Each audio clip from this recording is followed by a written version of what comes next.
Yang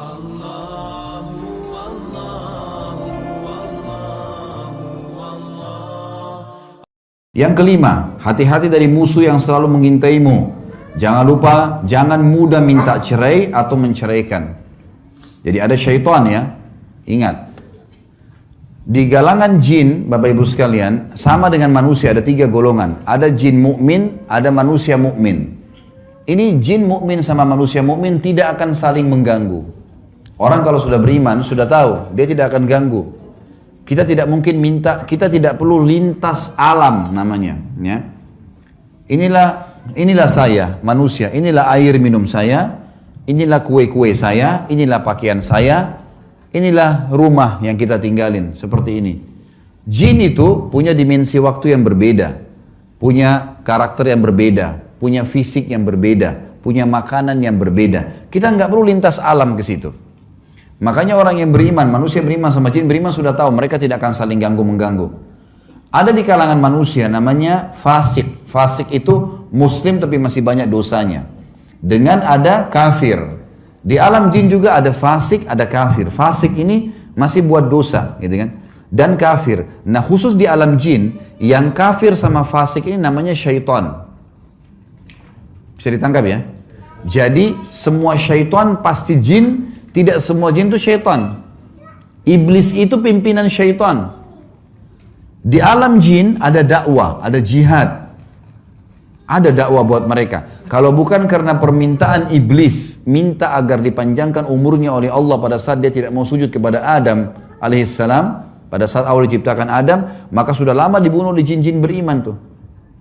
Kalau Bapak Ibu mau lebih jauh, ada ceramah saya di YouTube kalau nggak salah tentang membongkar praktek sihir dan perdukunan. Panjang lebar saya jelaskan tentang masalah syaitan. Intinya teman-teman sekalian, syaitan ini berusaha untuk menyesatkan manusia. Dan yang paling jadi target utama tadi saya bilang hadisnya adalah iblis, perceraian suami istri. Hati-hati.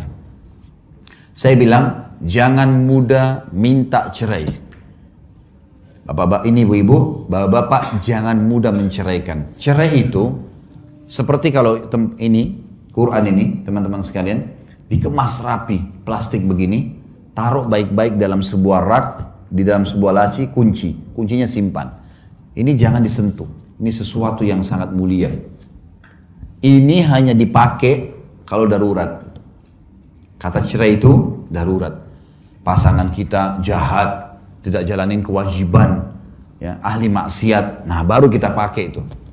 Jangan cuma tidak dibelikan baju, ibu-ibu, suaminya telat atau bantu ibunya, kemudian kurang uang bulanan langsung minta cerai. Bagaimana caranya dia mau hapus status ibunya itu, gitu kan? Ini kan semua harus diperhatikan. Sama bapak-bapak juga begitu. Sedikit-sedikit ancam istrinya, kalau gitu saya ceraikan kamu, kalau gitu saya ceraikan kamu. Ini nggak boleh kata-kata cerai ini. Saya subhanallah kaget waktu masuk di salah satu pengadilan ya.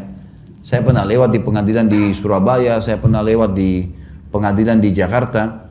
Ada angka di situ, antri nomor 396, nomor 405. Saya tanya orang-orang pengadilan, apa ini Pak?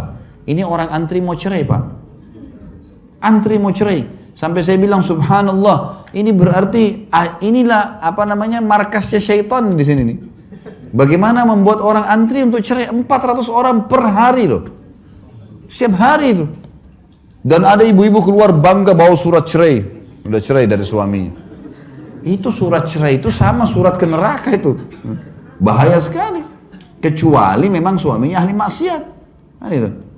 Makanya harus hati-hati ya. Ingat, Allah Maha Adil, Maha Melihat, Maha Mengetahui. Dan sudah bersabda Nabi Muhammad SAW, Al-jaza' min jinsil amal. Balasan akan datang sesuai dengan kadar perbuatan seseorang. Kalau Bapak Ibu sudah adil, baik dengan pasangan, lalu pasangan kita yang jahat, terjadi perceraian, demi Allah akan didatangkan gantinya yang lebih baik. Tapi kalau kita berbuat buruk, kita berbuat hal-hal yang tidak benar, maka pada saat kita bercerai pun, kita akan didatangkan oleh Allah pasangan yang menyusahkan kita. Iya, nanti. Karena Allah Maha Adil. Kalau Allah sudah kasih pasangan yang baik, yang soleh dan solehah, sudah tinggal jalanin kehidupan, tinggal tunggu kematian, mati masuk surga itu. Kenapa harus rumitin kehidupan, gitu kan? Ada banyak perempuan kasus di Jakarta begitu. Gara-gara digoda sedikit sama suaminya sibuk kerja. Suami sudah menganggap, Bapak Ibu sekalian, ini istri saya sampai hari kiamat, sudah sampai meninggal. Saya biasa bilang sampai istri saya begitu. Kita menikah ini, bukan menikah 1-2 hari loh ya. Saya akan nikah dengan kamu, ini saya terima kamu jadi istri saya sampai saya pinang kamu di akhirat. Saya mau bawa kamu ke surga bersama saya. Jadi nggak ada kata-kata cerai dalam rumah tangga ini. Kecuali memang ada pelanggaran agama, diingatkan tidak mau, baru. Tapi kalau enggak, jangan. Kalau 1-2 hari tidak sempat diberikan hak, ada waktu yang kurang gitu kan, maka kita maklumi, masih ada hari-hari yang lain. Jangan mudah kecewa. Banyak orang minta cerai atau menceraikan hanya karena kekecewaan-kekecewaan yang masih bisa diobatin sebenarnya. Hati-hati, syaitan selalu membuat orang itu bercerai. Dan ingat kata Nabi SAW, jangan main-main di 3 hal. Pernikahan, rujuk, dan perceraian. Jadi nggak boleh Bapak Ibu bilang begini, misal ada temannya punya anak perempuan, kita punya anak laki-laki, masih kecil nih. Lalu saya bilang sama teman saya, nanti kalau besar anakmu jadi nikah sama anak saya ya. Kalau dia bilang iya, ini terikat nih anak.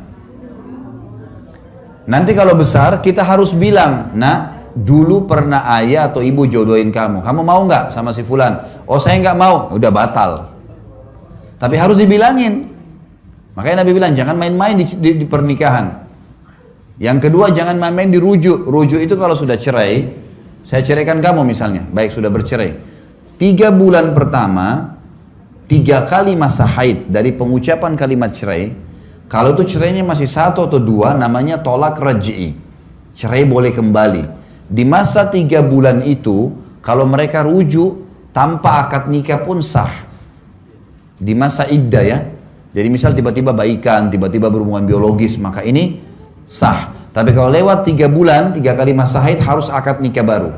Semuanya baru. Mahar lagi, saksi lagi, dan seterusnya. Ya. Ini harus digaris bawah ini. Jangan main-main di masalah rujuk. Kalau rujuk ya sudah rujuk. Nggak bisa dia bilang dia sudah baikan lalu kita sudah cerai kemarin. Nggak bisa. Dan jangan main-main di perceraian. Kata ulama begini, sampai saya masih ingat dosen saya dulu di tingkat 3 kuliah di Fakultas Dakwah di Madinah tahun 90, waktu itu tahun 97 pas dia ngajar, beliau ngajar waktu itu. Dia bilang sama saya, Dr. Syarif, bilang sama kami di kelas, hati-hati dengan cerai saudaraku. Ini antara halal atau haram kemaluan istrimu. Jangan main-main dengan kalimat ini. Berapa banyak orang yang ucapin pagi hari, malam dia mau gauli istrinya. Ini hati-hati. Kata beliau, kalau ada seorang wanita dia tengah-tengah tangga, suaminya bercanda, mengatakan, kalau kau naik saya ceraikan, kalau kau turun saya ceraikan.